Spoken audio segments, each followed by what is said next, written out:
Hola, querido auditorio de la Náusea TV, sean bienvenidos a una nueva mesa en este canal. El día de hoy estoy con el doctor Rafael de la Garza Talavera, politólogo, un servidor Jesús Medina, sociólogo. El día de hoy vamos a trabajar lo que significó la última, digamos, gran convocatoria a nivel nacional en términos de movimientos sociales, que es la así llamada Marcha de la Generación Z, que sucedió el 15 de noviembre de este pasado. Una marcha sin lugar a dudas muy llamativa, no tanto por sus números, se estima en el caso de Ciudad de México cerca de 17,000 asistentes, de los cuales hay que resaltar también hubo mucho movimiento en términos hasta cierto punto naturales en estos procesos de movilización social. Se habla de 120 heridos, eh, según los datos oficiales que se dan, 100 de ellos serían policías y también se habla de 19 detenidos. Una marcha que se replicó también, al menos en 10 estados de la República, nuevamente recalcar con números bajos, digamos, considerando otro tipo de movilizaciones sociales juveniles, considerablemente en México, pero muy interesante, sobre todo por esta ruptura, digamos, interna a la cual atendemos, que es, por un lado, la centralidad de esta vinculación a la convocatoria juvenil que tiene en la figura de One Piece, este anime que, digamos, es lo que inspira, digamos, la imagen de una parte de la movilización, y por otro lado, los sombreros y las cuestiones alusivas a Carlos Manso, ¿no?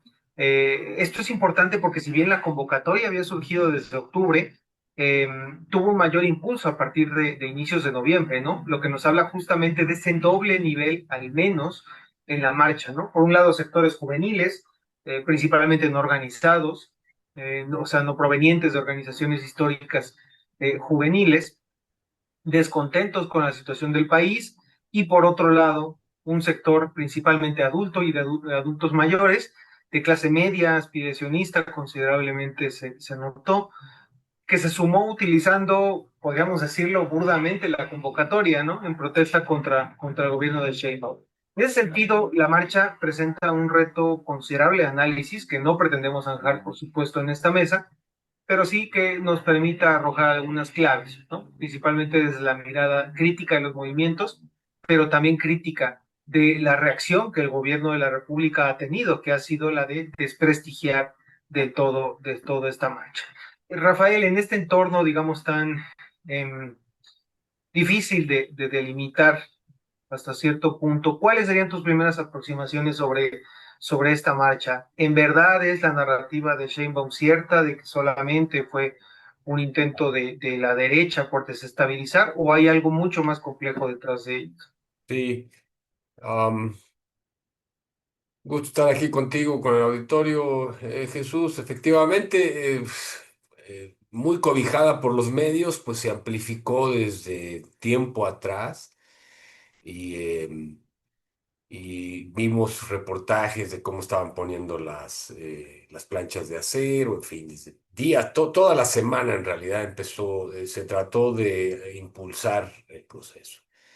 Y lo primero que me viene a la mente es aquella marcha hace ya 21 años, en 2004, la famosa Marcha de Blanco convocada durante el gobierno de Vicente Fox, precisamente contra esta oleada de secuestros y de inseguridad pública que se estaba viviendo en la época, pero que estuvo más bien orientada no tanto hacia Fox, sino hacia la oposición a Fox y en particular al gobierno del Distrito Federal, ¿no? De la Ciudad de México, o al menos eso es lo que se planteó en ese momento. En aquella marcha, que no tuvo convocatoria específicamente de algún partido político, eh, tuvo un éxito al- enorme, ¿no? Las calles se llenaron, la gente iba vestida de blanco, de manera pacífica, y no es comparable con lo que sucedió el sábado 15, ¿no? de noviembre, para nada. Esto es lo primero que me llama la atención y que nos muestra un poco el debilitamiento de este sector independiente, ¿no? Que está directamente asociado con la derecha. De 2004 para acá han cambiado mucho las cosas, tanto en nuestro país como en el mundo. Y bueno, ahora tenemos, ¿no?, una serie de actores en esta marcha que como tú mencionas, los une básicamente su oposición al gobierno federal, ¿no? Y a Morena en particular. Esa es la primera impresión, o sea, cómo ha disminuido, cómo se ha debilitado esto. Obviamente estamos hablando del 2004 cuando el PAN estaba gobernando y después repite con Calderón. Entonces eran los momentos más álgidos del panismo y como el canto del cisne, porque después de eso se acabó. Entonces ahora acá no tenemos ninguna fuerza, salieron personajes como Álvarez y Casa, creo como Xochitl Gálvez y no más.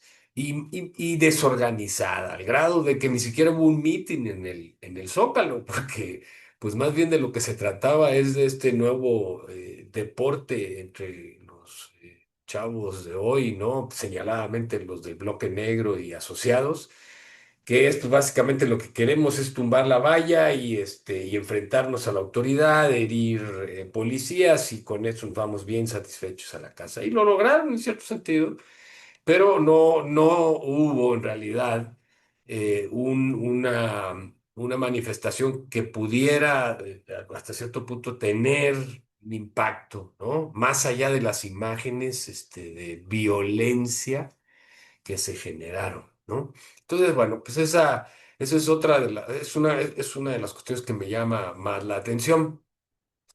Pero también, y tomando como referente el 2004, pues la transformación del discurso de la derecha, ¿no?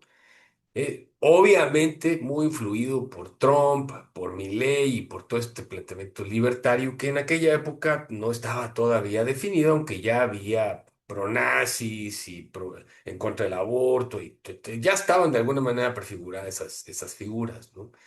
Entonces, pues sí, efectivamente vemos una marcha partida entre los seguidores del movimiento del sombrero, movimiento que aquí tú y yo lo podríamos discutir en términos no teóricos, y difícilmente aguantaría, ¿no?, la prueba de la teoría. Y luego la otra parte que fue esta generación Z, que bueno, pues más allá de que sean estos jóvenes entre, creo, 19, entre 15 y 29 años, pues de una generación muy particular, atomizada, no organizada, como tú lo mencionas, o organizada en células. Digo ya, insisto, la parte del bloque negro, que pues, es un grupo de personas que sí están más o menos organizados, pues para hacer daño en términos mediáticos y pues llegar a la casa con unas cervezas y pues como después de un partido de fútbol comentar, ¿no?, los acontecimientos, pero que no va más allá ni logra tener un impacto. Incluso va en contra de un movimiento que empieza pacífico en la marcha por el Zócalo, pero que tenía claras intenciones de generar caos.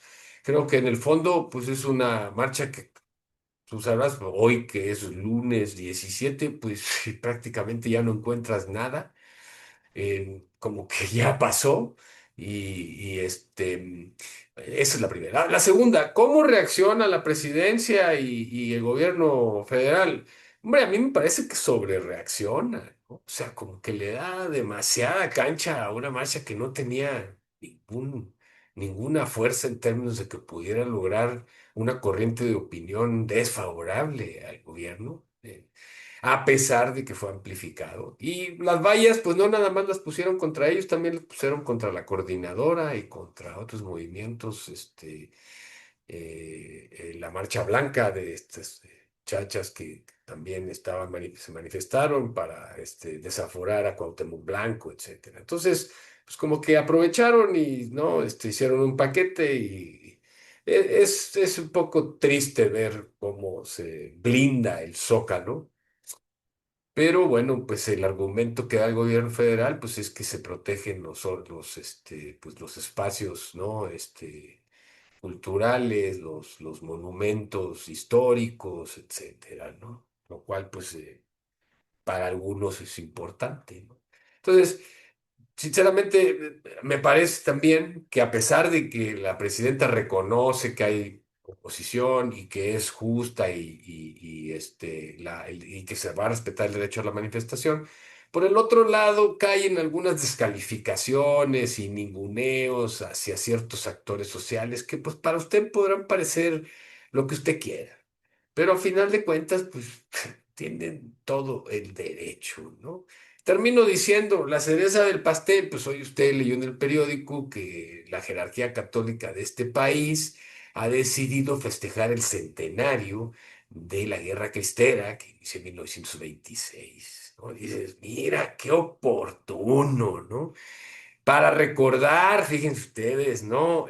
Cómo un gobierno totalitario atentó contra las libertades, etcétera, ¿no? Mostrando un enorme desconocimiento, o más bien un enorme cinismo de las causas, del desarrollo del conflicto y a final de cuentas de quiénes fueron los que pusieron la sangre, bueno, que fueron estos campesinos del Bajío, a los que podría recordárseles, pero obviamente aquí de lo que se trata es de empujar un poco un movimiento que está bastante débil, que no logra encajar.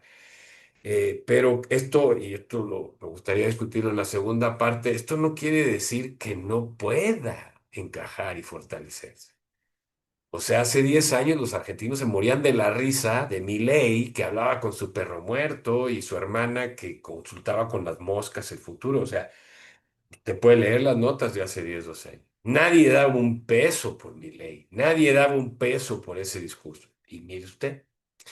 Sí, y sabemos que el discurso de Milei se fortalece por los errores del progresismo argentino, señaladamente de Cristina Kirchner, ¿no? Y sin duda con un empujoncito de Macri durante su gobierno de 4 años, ¿no? Pero en realidad este tipo de movimientos solo puede crecer en la medida en que los gobiernos progresistas sí sean ineficaces para resolver problemas que están a la vista de todos, en particular el de la violencia, ¿no? Y con esto no quiero yo sumarme al movimiento del sombrero, que pues lamentablemente tampoco estamos festejando su asesinato, pero pues el sombrero era un gran admirador de Bukele y trató en Uruapan de llevar adelante la estrategia de Bukele. Entonces, digo, en las notas periodísticas que salieron el siguiente día en las crónicas, una de las crónicas reproduce el testimonio de una de los asistentes diciendo, lo que hay que hacer es lo que está haciendo Bukele, esto no puede tener otra solución más que esa.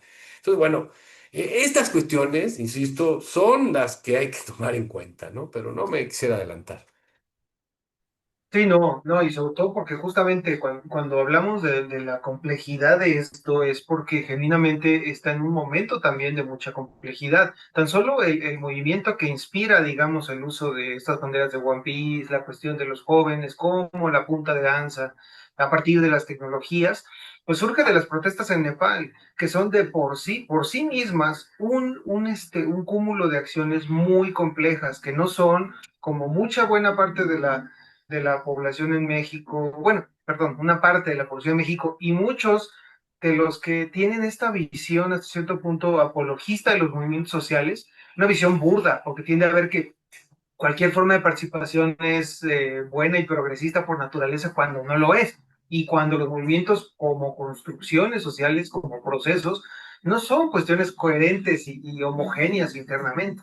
Entonces ya de por sí, el uso de Nepal como un ejemplo, donde vimos que la nueva presidenta fue elegida en Discord, no sé qué tan democrático puede ser eso, apoyada aparte por algunas potencias occidentales, o sea, con muchos intereses geopolíticos de por medio.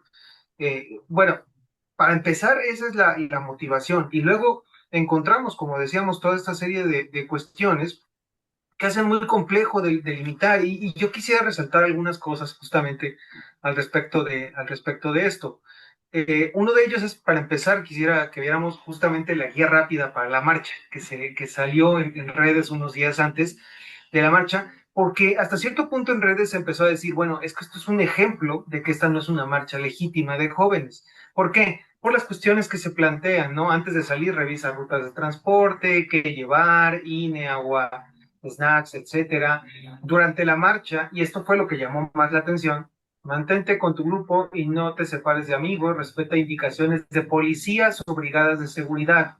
Por supuesto que esto llama la atención, porque bueno, para las generaciones que venimos de 2011, 2012 y mucho más para las que vienen del 99, el plantear cuestiones que parece que vamos de excursión, de qué debes llevar y casi casi protector solar, y el plantear peor aún, el plantear el respetar o hacerle caso a los policías cuando se supone que son los enemigos de la marcha, parecería una locura, pero es que no lo es tanto.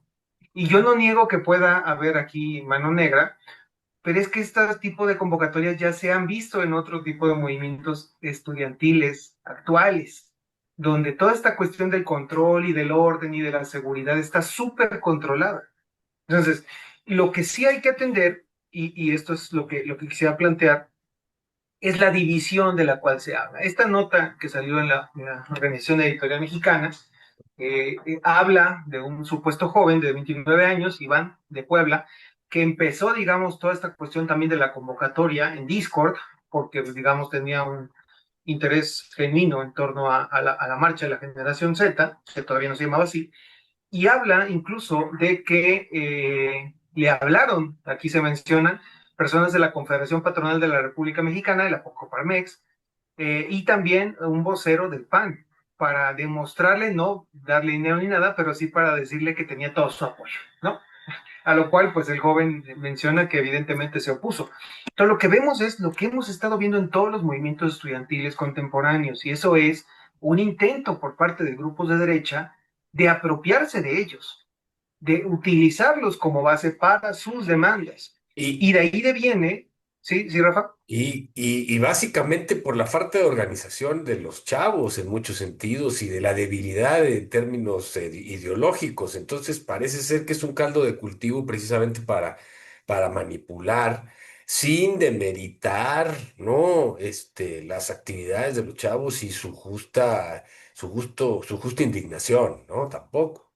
No, no, claro, y que yo siento aquí que es incluso natural. O sea, a ver, el movimiento estudiantil, así como creo que buena parte de los movimientos en México, sufrieron un reflujo con la llegada de AMLO al poder. O sea, todas estas estructuras y experiencias que se vivieron del 2011 al 2016 se diluyeron en todo este progresismo de AMLO. Entonces, a la nueva generación está empezando de cero y evidentemente están empezando así, trastabillando y encontrándose con una serie de intereses que tal vez no estaban, no preveían, ¿no? Y en esto quisiera resaltar ya por último, Rafael, a ver qué te parece, este supuesto pliego petitorio. ¿Por qué? Porque para empezar, el que una marcha plantee un pliego petitorio, una marcha, no decimos una asamblea, no decimos una serie de organizaciones, un frente, una marcha plantee un pliego petitorio, eso es bastante raro. Porque un pliego petitorio se supone que se tiene que consensar, se tiene que construir colectivamente, al menos por una parte de los presentes. Este pliego petitorio solamente viene de una organización que se hace llamar Generación Z, en Twitter, que nadie sabe exactamente quién es. Entonces, quiero llamar la atención porque vean la naturaleza de las demandas, ¿no? Se menciona que el partido Morena está concentrando mucho poder, se habla, por supuesto, del poder judicial, eh, y se habla de cuestiones de impunidad y de transparencia. Entonces, ¿qué es lo que piden? Mecanismo ciudadano de revocación, que se quita la presidencia de la República. Elección directa del sustituto por la ciudadanía, ¿no? Evidentemente no dicen cómo, pero bueno, se plantea. Prohibición de injerencia partidista en procesos de sustitución. Blindaje contra la compra y coacción del voto. Cuestiones que ya Meyer se supone que había planteado y José Waldenberg cuando se creó el INE, pero bueno, tal parece que volvimos a los 90. 5, creación de un organismo ciudadano de transparencia total, creación de un organismo independiente de auditoría, reforma profunda al sistema de justicia, convocatoria de Consejo Ciudadano de Justicia, tomando en cuenta derechos humanos, comunidades, etcétera, mejora de la representación popular en el Congreso de la Unión, desmilitarización de la seguridad interna y fortalecimiento de la seguridad local. Entonces, planteamientos que si bien son reales, no acaban de delimitar, digamos, del todo las demandas o las preocupaciones que de forma general se observan en la generación, ¿no? Entonces, Sin lugar a dudas, esto es un proceso muy complejo que creo que solamente el tiempo y el devenir, digamos, también de este proceso de movilización nos va a permitir delimitar. Yo solo quisiera terminar con algo, y esto es que tanto es una simplificación muy burda decir que todos los movimientos son progresistas y que todos los movimientos son legítimos, también el criticarlos o el criticar a todo el movimiento solamente por la presencia de esos grupos de derecha, como lo hizo Sheinbaum en la presidencia, es un despropósito. ¿Por qué? Porque dentro de la marcha tuvimos protestantes como estos, ¿no? Que están en contra, digamos, perdón, a favor de las 40 horas que no han sido aprobadas como una reivindicación natural de la clase trabajadora, en la cual pues muchos jóvenes están entrando actualmente, y en la cual el uso de ese tipo de pancartas con simbología más clásica de izquierda, digamos, como anarquismo, comunismo, fue fruto también de confrontación con esos sectores panistas, con esos sectores priistas y conservadores, que en contraposición llevaban la bandera trigarante, un símbolo de la derecha mexicana, o incluso burdamente camisas con la svástica, ¿no? Entonces, no podemos omitir que una parte importante de esta marcha y una parte importante de la juventud genuinamente están hartos no solamente con Morena, sino con todos los demás partidos. Entonces, evidentemente no podemos simplificar las cosas al nivel que lo ha estado haciendo tampoco la presidencia de la República. Sí, Entonces, en ese efectivamente. entorno, Rafael, sí, adelante, adelante. No, no, no, dale, dale, dale. No, no, no, justamente era eso. En este entorno, Sí. Rafa, entonces, ¿tú cómo ves, digamos, el porvenir de esto? Sí, pues aquí es como se juntó toda la oposición. Insisto, como lo decía al principio, de chile, de dulce, de manteca, desorganizada, eh, y con un poco de falta de memoria histórica, porque, pues, por ejemplo, la demanda de la revocación, pues recordemos que en 2019, cuando se saca adelante la ley para la revocación de mandato, pues los que se opusieron a esa revocación fue la derecha panista, ¿no? Digo, por mencionar uno. Sin mencionar la cuestión de la escalada de la violencia, pues todos sabemos que viene del sexenio de Calderón. En fin, una serie de cosas, y entonces tú ves en realidad ahí, no, amontonada una serie de demandas que se han venido planteando, sobre todo con la llegada de Morena al poder, ¿sí? Y yo creo que el ambiente es muy claro en términos de lo que plantea el diagnóstico, es decir, ya le faltó nada más poner el totalitarismo de Morena, ¿no? O sea, es que tienen todo el control. Bueno, pues es que pues si usted pierde en la elección, pues digo, pues, ¿qué puede hacer, no? Eh, hay que ganar elecciones. Entonces, frente a este debilitamiento de los partidos como el PAN y el PRI, que cumplieron con su función histórica y están prácticamente de salida, no hay ni un partido que pueda reorganizar a esta oposición, y entonces pues lo intentan de manera, no, incluso se envuelven en la bandera del apartidismo, no porque no quieran ganar elecciones, sino porque no tienen un partido que las gane. Y entonces vemos, insisto, demandas que hemos visto a lo largo de los últimos 6, 8 años. Es más o menos la cuestión de la transparencia, etcétera. Pero aquí, insisto, con una memoria muy corta, porque la mayoría de esta derecha de clase media, y clase media profesionista, y clase media alta, fue la que votó por el PRI históricamente y la que votó por el PAN históricamente, pues sí son ellos. Y entonces ahora, como ya el PRI y el PAN no logran ofrecer espacios de interlocución y de gestión, pues lo que tratan es de colgarse, a mí me parece patético que traten de colgarse de una generación producto de esos años de enorme desmovilización política, de enorme represión, de un baño de sangre en este país, y que están, pues, a lo mejor con buenas intenciones, pero sin ninguna capacidad de organización, de manifestación, sin ninguna capacidad de poder incidir, insisto, sin demeritar sus demandas y su indignación. Es obvio que esa generación de 15 a 29 años, pues es la que está sufriendo los secuestros para llevarlos a trabajar al narco. Son los que están sufriendo todo lo que tiene que ver con la invasión de drogas suaves, duras, azules, verdes, en las cuales el principal grupo blanco son los jóvenes, con el desempleo rampante que les pega a los jóvenes, con todo lo que tuvo que ver con el COVID y todo, o sea, obviamente los jóvenes son los más vulnerables a esta situación, ¿no? Y es obvio, pero no encuentran la manera porque, pues lo estamos viendo en los movimientos estudiantiles, a los cuales habrá que platicarlo también, pues, no le ve uno, no le ve uno por dónde. Y lamentablemente, pues muchas veces son manipulados, por grupos, ¿no? O simple y sencillamente acallados y los ves en el periódico un día y luego no los vuelves a ver. Entonces, mira, yo creo que, y un poco regresando a la última parte de lo que te comentaba, lo que tenemos aquí es un movimiento en ciernes, que están tratando de encontrar la receta, ¿sí?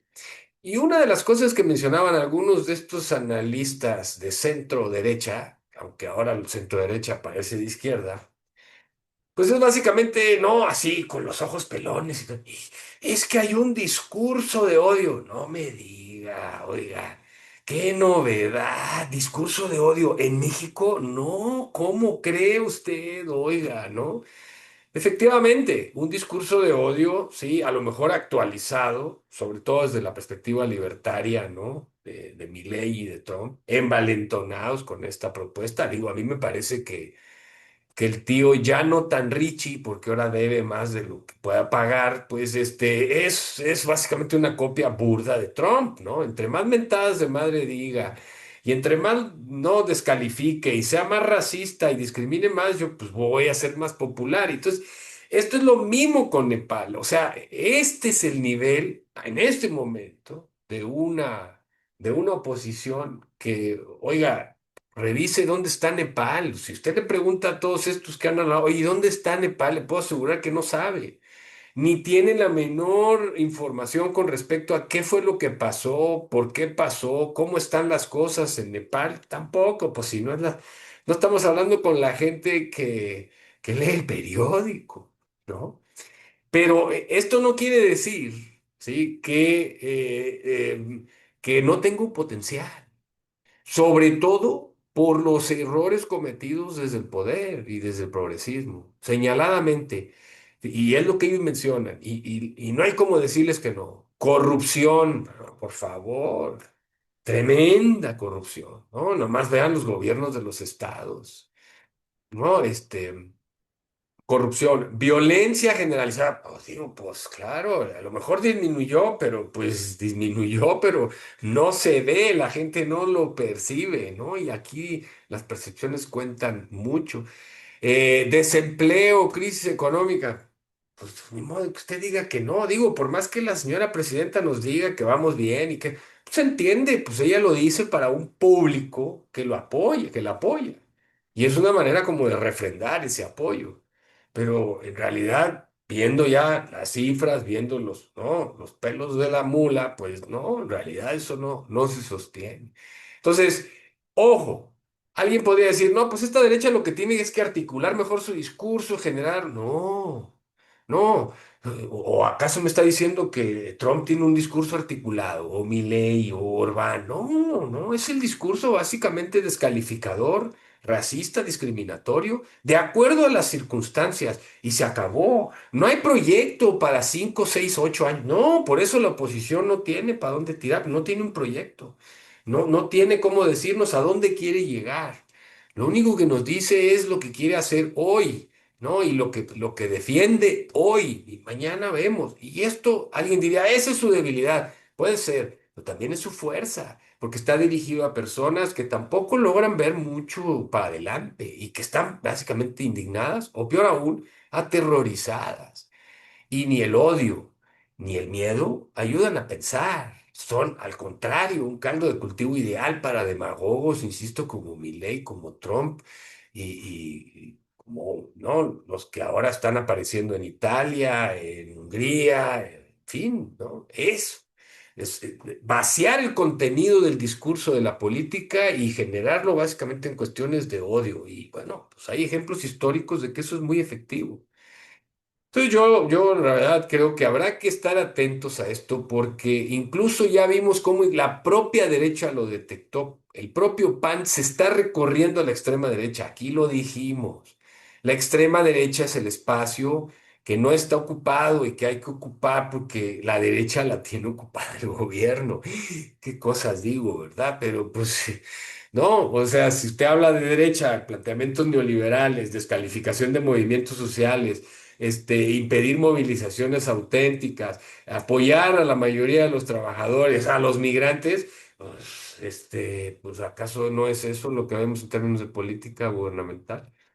Entonces, sí, mucho ojo con esto porque esto puede, a través de algún acontecimiento, de alguna situación escandalosa, no estoy refiriéndome a la del sombrero.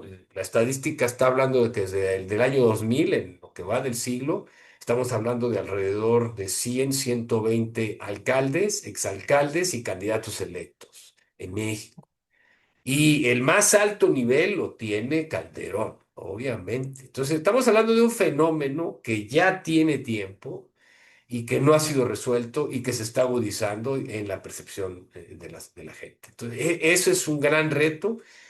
Primero fueron los abrazos y los balazos, luego vinieron, ¿no? El policía Harfuch, el policía, ¿no?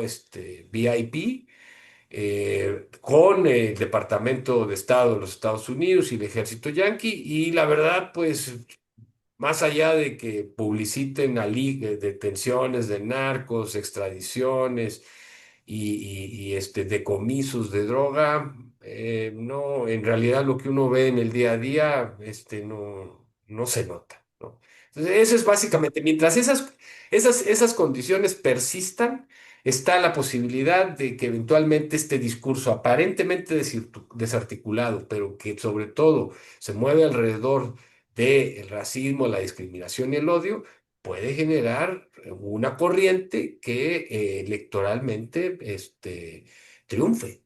Y si no, pues vea usted Sudamérica. Favorito ahora en Chile es Kast, ¿no? O el nieto de un ex nazi. Milei, pues que lo iban a tumbar, lo tumbaron. El fenómeno Bolsonaro sigue controlando el Congreso brasileño, a pesar de lo que diga Lula y lo que haga. Ecuador, pues medio que echaron para atrás todos los cambios que quería hacer Noboa, pero Perú no está muy, en fin, digo, las condiciones Bueno, están favorables, solo es cuestión de que eventualmente surja la chispa que enciende la pradera, ¿no?